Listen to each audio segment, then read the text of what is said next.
Bien, en esta presentación que se hace para la Universidad San Gregorio de Puerto Viejo en unión con INTEF Smart Education, vamos a hablar de la educación no presencial de emergencia, que fue el fenómeno que tuvimos que atravesar en Ecuador a través o a raíz de la pandemia. Sí, el objetivo de hoy es analizar las implicaciones que tiene la sociedad de la información en los procesos escolares para dar continuidad a la formación en escenarios no convencionales. ¿Por qué el objetivo y el tema de educación no presencial de emergencia y escenarios no convencionales? Si bien es cierto, la pandemia fue un hito histórico en el mundo, también hay que considerar que por primera vez más de 14 mil millones de personas suspendieron simultáneamente sus actividades de educación.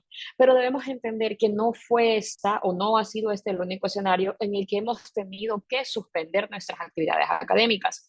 En Ecuador específicamente, cuando vivimos el terremoto hace algunos años, la región costa estaba de vacaciones. Entonces no nos vimos en la necesidad de hacer un escenario no convencional para trasladar la educación presencial a otro escenario. Pero no quiere decir que no debimos haber estado pensando en una posible opción si esto fuera a presentarse. ¿Sí? Entonces, en función de eso, hay que considerar algunas definiciones principales para entender esta educación no presencial de emergencia. ¿Sí? ¿Cuáles fueron las alternativas que nosotros empezamos a buscar? Bien, la primera opción fue analizar estas concepciones principales como por ejemplo e-learning.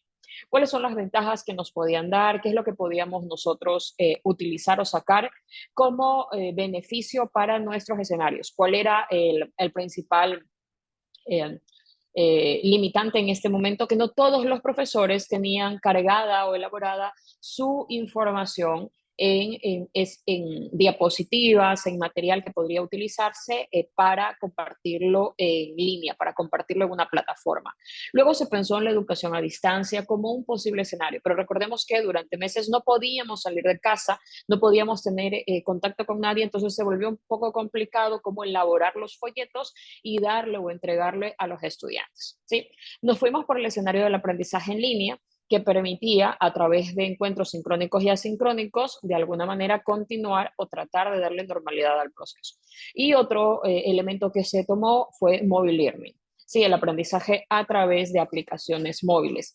En ese momento, este parecía ser uno de los mejores escenarios para poder trabajar y darle continuidad a los procesos. Cabe recalcar que en algunas universidades, en algunos entornos, se tomaron las mejores experiencias de estos elementos y se utilizaron aquellos que ya existían para potenciarlos.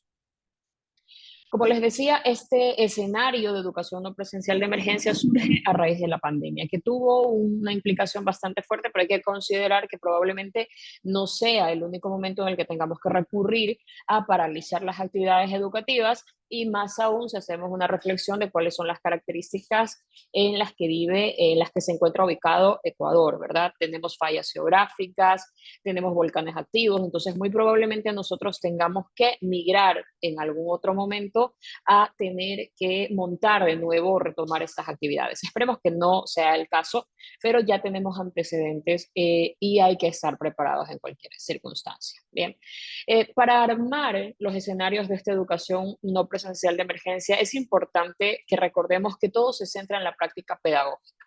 ¿Sí? Los elementos tecnológicos son importantes, pero mucho más importante todavía es que el docente pueda utilizar adecuadamente las estrategias didácticas en este proceso para que los estudiantes puedan aprender de mejor manera. Sí. Entonces, ¿qué es lo que se debe reconsiderar o algunos tips que debemos considerar? El aprendizaje siempre va a estar centrado en el estudiante. Cada diseño, cada herramienta, cada aplicación que nosotros vayamos a incorporar debe siempre partir de una pregunta inicial en nosotros como profesores. ¿Cómo aprende el estudiante? ¿Cómo aprenden mis estudiantes? Para que yo pueda incorporar diferentes elementos, herramientas que puedan darle un soporte a sus distintos estilos y ritmos de aprendizaje. Otra parte importante que nos ha dejado trasladar esta educación no presencial cuando hay emergencias es considerar que la comunicación obligatoriamente debe ser sincrónica y asincrónica. Según algunos estudios nos dicen que esto de tener la cámara prendida para poder ver a los estudiantes y que los estudiantes nos vean, de alguna manera les desarrollan sentido de pertenencia. Y recordemos que si no hay sentido de pertenencia, pues obviamente vamos a tener grandes o elevados índices de deserción. Hay que replantear, como tercer tip, la evaluación de los logros de aprendizaje. ¿Sí? Hay que replantear cómo evaluamos, buscando en este caso que se puedan desarrollar las competencias más allá de una valoración cuantitativa de qué tanto sabe o memoriza el estudiante para poder rendir o pasar una evaluación. Y en estos escenarios, sin lugar a duda, la retroalimentación es fundamental para fortalecer los aprendizajes. Entonces, de aquí viene a ser un elemento fundamental, darle la disposición al estudiante, perdón, poner a disposición del estudiante que puedan utilizar el material previo a hacer como una especie de clase invertida, facilitarles las grabaciones de las clases o de los momentos sincrónicos que nosotros vamos a tener, entre otras cosas que les puedan ayudar a que ellos, cuando tengan el tiempo disponible y de acuerdo a su ritmo, puedan ir revisando. ¿Sí? Entonces, ¿cómo es o cómo se diseña la experiencia de aprendizaje en línea? Debemos considerar que los elementos no han cambiado. Seguimos planteando objetivos de cada clase, seguimos diseñando actividades para cada momento de la clase y finalmente nosotros haremos una evaluación para determinar cómo nos ha ido con los niveles de atención en esa clase. La única diferencia es que ahora esas actividades y esa evaluación la tenemos que hacer obligatoriamente utilizando herramientas tecnológicas.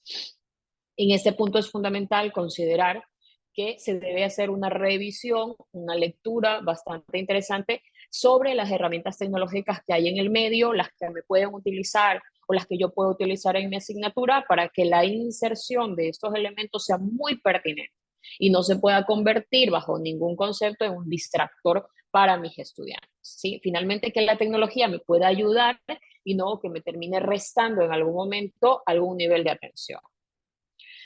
Veamos un poco de las estadísticas que tenemos sobre la interacción que han tenido los padres y las familias durante la pandemia. ¿Sí? Es importante considerar que este trabajo no ha sido solo. ¿Sí? Hemos requerido mucho el acompañamiento de los padres de familia y en todos los escenarios no presenciales hay que considerar que se necesita un factor de implicación, ¿sí? De compromiso. Cuando estamos hablando de jóvenes y de niños, pues es fundamental ese apoyo o ese acompañamiento que tengamos de los padres de familia. Bueno, ya ahí en los estudiantes de la universidad, pues será el nivel de pertenencia, el nivel o el estímulo que ellos tengan de poder aprender en estos escenarios, ¿no?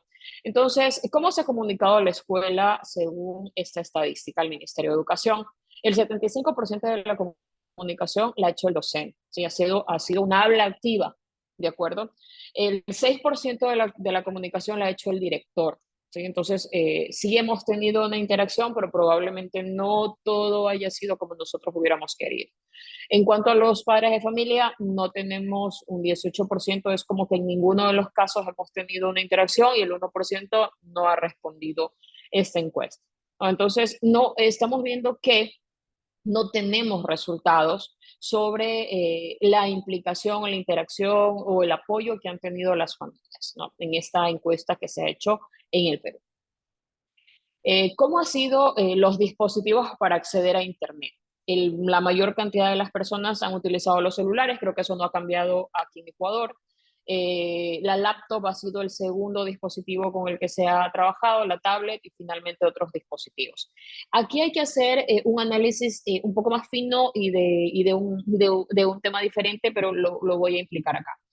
Estos resultados nos deben llevar a ver cómo está moviéndose el uso de la tecnología. No soltamos mucho la laptop, si hay un 28%, pero no estamos con un índice tan bajo. Cuando diseñemos herramientas, tenemos que pensar en que sean portables o sean ejecutables y sean escalables para toda esta gama de dispositivos. ¿Sí? Porque si no lo estamos considerando, a la larga de pronto vamos a crear una herramienta que solo pueda funcionar para uno de ellos y vamos a ir sin que haya una intención, de pronto generando una brecha por ahí que no queremos que se genere. ¿Sí? Entonces, miren, yo particularmente pensé que el resultado iba a ir entre celulares y tablets, pero vemos que la laptop se ha metido ahí en medio y tiene un porcentaje bastante considerable de utilización. Entonces, otra encuesta, otro resultado de una encuesta que he querido socializar con ustedes ha sido sobre a quién le han pedido ayuda a los docentes para aprender sobre recursos tecnológicos e inicialmente dar sus clases virtuales. ¿Sí? ¿Por qué? Porque hay una implicación, una correspondencia de la institución educativa y del gobierno en ayudar a fortalecer y mejorar las competencias digitales de los docentes, entre otras competencias de conocimiento profesional y científico. Entonces vemos que si hay, al menos en la mayoría, en esta encuesta, claro, no estamos hablando de Ecuador, pero sí hubo una gran respuesta de las instituciones educativas. ¿Sí? En Ecuador, bueno, también vimos una posibilidad que se armó a través de plataformas que se compraron para poder trabajar. Pero miren lo interesante, ¿no? No tan lejos está la ayuda de los colegas y casi al mismo nivel está los tutoriales que pudieron encontrar en algún campus virtual. Sí, específicamente como es una encuesta de una universidad, yo diría que los tutoriales en la web ocuparon ese espacio. ¿Sí? Se ha utilizado mucho esto de la educomunicación a través de los videos explicativos, interactivos y da muy buenos resultados.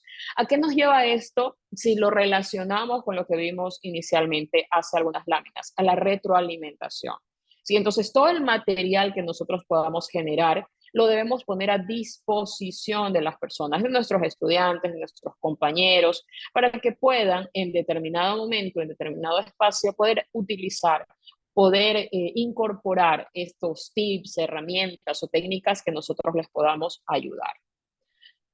Bien, ¿cómo se vio un poco en América Latina y el Caribe estas estrategias para darle la continuidad a los procesos escolarizados? Bien, como aprendizaje a distancia vemos que ha sido la mayor cantidad de opciones que se ha tenido. El aprendizaje en línea le sigue, que es lo que la mayor cantidad de instituciones educativas trató de incorporar de acuerdo a la infraestructura y también la disponibilidad económica de los estudiantes, ¿no? Recordemos que estábamos en casa y debíamos, en este caso, pues contar con internet en casa, ¿no? El aprendizaje fuera de línea, la transmisión de programas por televisión y radio, eso también se utilizó aquí en Ecuador y nos permitió darle un poco de acompañamiento a los niños, ¿no? Plataformas en línea, aprendizaje a distancia, ¿sí? También se ha utilizado, recursos dirigidos a docentes, entrega de dispositivos tecnológicos, que también lo hicieron algunas universidades, la técnica de Machala, por ejemplo, entre las que yo puedo recordar, y las clases en línea en vivo, ¿no? Vemos que esto está como que pequeñito abajo, pero recordemos que es importante siempre el encuentro sincrónico, esta escucha de alguna manera a través de la cámara, para poder desarrollar este sentido de pertenencia en los estudiantes, ¿no? Estos son datos obtenidos por la CEPAL en el 2020. Bien, muchas gracias. Les dejo aquí mis contactos, mis datos en caso de que tuvieran alguna pregunta.